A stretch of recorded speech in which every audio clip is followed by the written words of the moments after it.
Peace, peace, peace. And assalamu alaikum. It's your girl, the co-wife coach. Hey, peace, peace, peace, and assalamu alaikum. Welcome to the Poly Talk podcast. I am your host, Mecca Nandi, the co-wife coach, and we're coming in on discussing all things polygyny from the woman's perspective, and at the same time, how to healthfully and helpfully navigate through some of the ups and downs as far as the emotional ups and downs that we as women sometimes deal with being in or becoming a part of a polygynous dynamic. So let's jump right into this question because I'm all about Q&As, okay? So for this particular episode 3, we have a really, really great question. And is how does one maintain their individuality when sharing a husband as a co-wife? That is absolutely an important question. First and foremost, regardless if you're in polygyny or if you're in monogamy. Because one of the things that we as women sometimes have a tendency to do is we get so involved with that man to the point where we lose sense of self, sense of who we are as an individual, and losing sense of where we're going to the point where sometimes we take in so much of them that we lose parts of us. So, one of the ways of being able to maintain your individuality in a polygynous dynamic is remembering who you are. Sometimes we get caught up in looking over there and looking at seeing what she has, what she looks like, how she's carrying herself, the things that she's doing, the things that she's got, and then you start looking at who you are and what you have and what you don't have and what you got and what you don't got, to the point where you lose focus of what it is that you really want, what it is that you're really comfortable with. Because some women are fine where they are until they see somebody else getting something different than what they got. And the next thing you know, you're dissatisfied with who and how you are and what you have as an individual. So one exercise that you actually can do is write down all of the stuff that you're into, all of the things that you would like to actually accomplish. Like you actually want to go out and do something new. Those things that you've been looking on IG or YouTube or Facebook or whatever platform you're on and seeing what they actually have, going on. And you like some of those things that you save in your folders or in your files or bookmark it, the things that you actually want to do or want to try to take part in, want to go, like restaurants, different venues, and so on and so forth. Sometimes even traveling. Write all of these things down. What I want to do. That can literally be your category. The other category in that same like journal, because this is all about you, and that's what the name of the journal should be, all about you.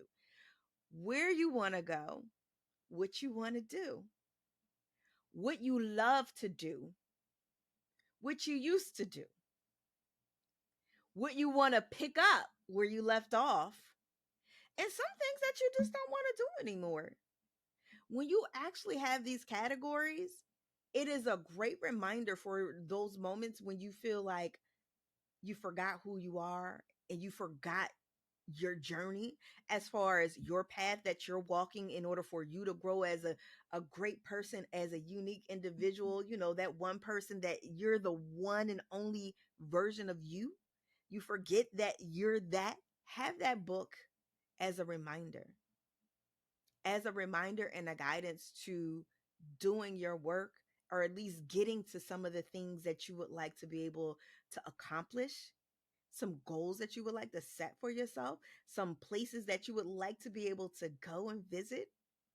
And sometimes it might not even be a part of a place. It could be people that maybe you want to meet or maybe you want to see. And it can be people as far as friends, family members, people that you may have these virtual friendships with, that like, hey, let's try to do something, especially if you're locally amongst one another. So that's one thing that you can do to help you maintain and grow your individuality. Hey, it's your girl, Mecca the co-wife coach, and I got something for my sisters. A lot of you come into my DMs and my inboxes and my emails, and I know you have a lot of questions with just your journey, your personal journey that you need assistance, help, and guidance with. I got you. You want to go to my website or to the link in the bio and schedule a discovery call. Now, a discovery call is like a mix, okay? It's half consultation, half mini session, all in one, where we actually talk through via a video chat, which is Zoom, and we're going over all of the issues and problems that you need assistance and help with, and you're getting my one-on-one undivided attention, and you have a massive amount of time in 60 minutes, and sometimes, I give a little extra. If we doing good work, then we want to keep on going. Just a little bit, not too much though. But you schedule a discovery call where we can at least get some real in-depth answers to some of the questions that you may have and some of the issues that you may be having problems with, where we get you some resolutions. So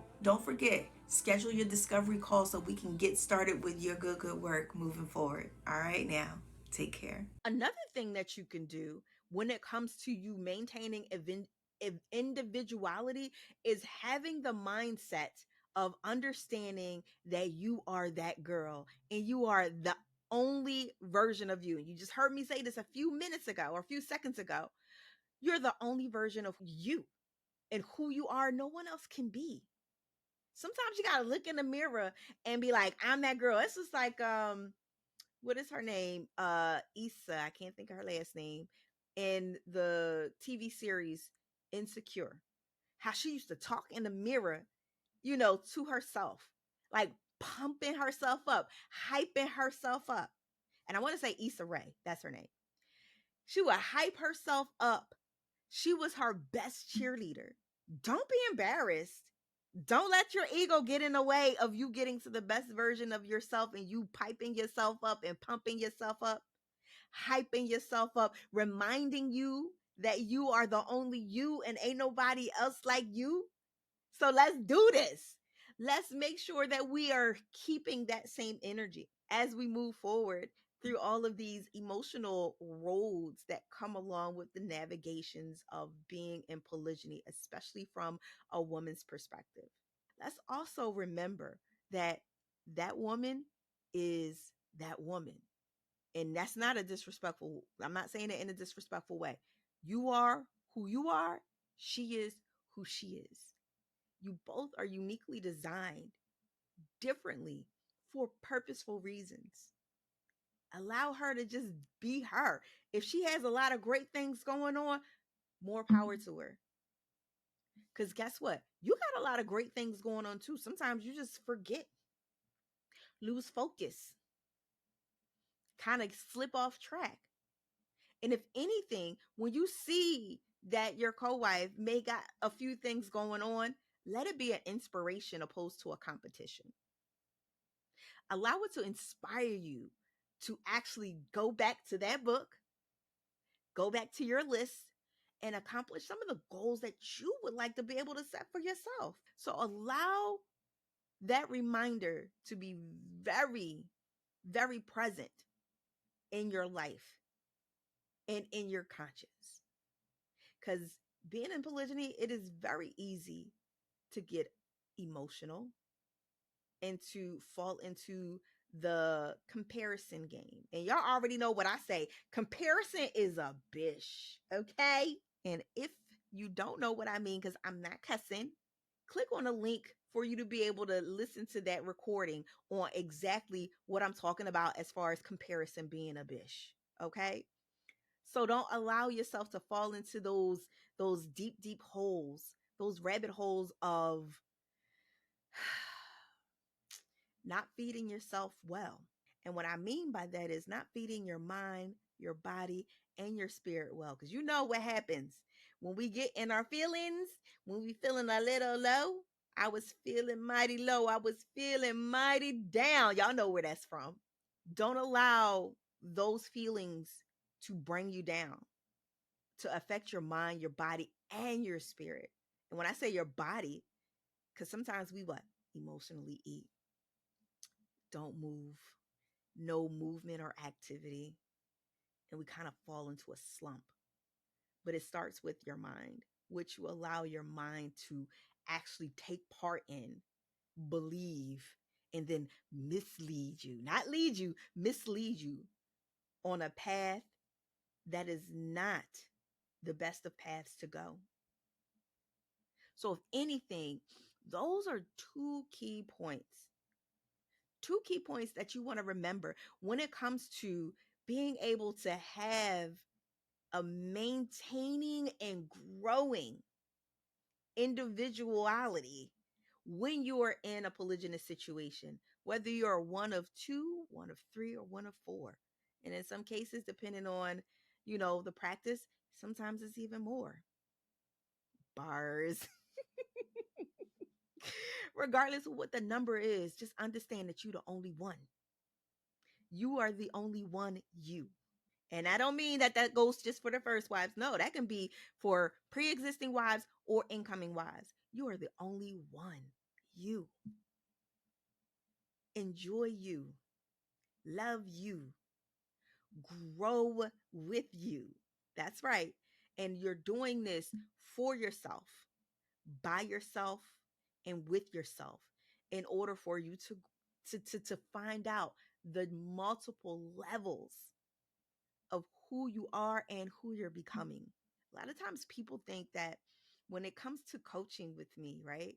They think that, oh, we're going to talk about polygyny all the time. Nope, we don't. Because this right here, that's right, this right here, what I'm talking about is not just co-wife coaching, but it's also her foundation, healthy emotional resiliency. You build that foundation, man, sky is the limit. And when it comes to her foundation, or when it comes to healthy emotional resiliency, there's no relationship status to match that. You don't have it. It doesn't matter if you're polygyny or if you're monogamy, if you're single, if you're divorced, if you're widowed, doesn't matter. All that we should be focusing on is us growing into the better versions of ourselves in order for us to live and enjoy the best life possible, regardless if you choose to stay in that polygamous or that polygynous dynamic, or if you choose something different. All right. I hope that answers your question. Keep them questions coming in. I am looking forward to the next episode. I can't tell you what it is. You're just going to have to stay tuned. Until then, may you all have a beautiful, productive, reflective, and growing forward day on purpose and with purpose. It's your girl, Mecca the Co-Wife Coach, signing out for this third episode of the Poly Talk podcast. Y'all take care. Peace. And assalamu alaikum.